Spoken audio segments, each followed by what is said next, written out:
Let me show you how you can actually hard reset your Xiaomi Redmi Buds 6 Lite. So if you have some problems with your earphones, maybe like one piece is not connecting, or you have some troubles connecting, or maybe some problems with earbuds itself, you can actually perform reset.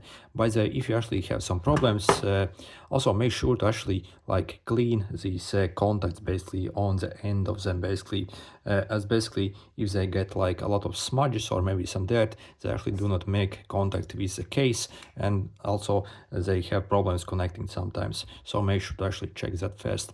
Then to reset these earphones, all we have to do is first open them and make sure you have actually the both inside, so it has to be inside.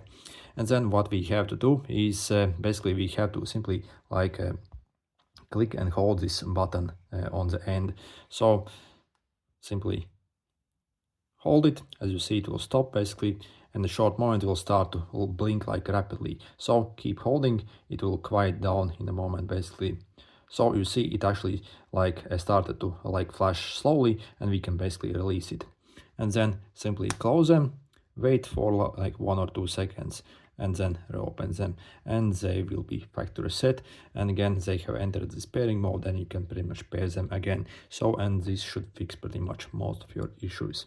Anyway, good luck.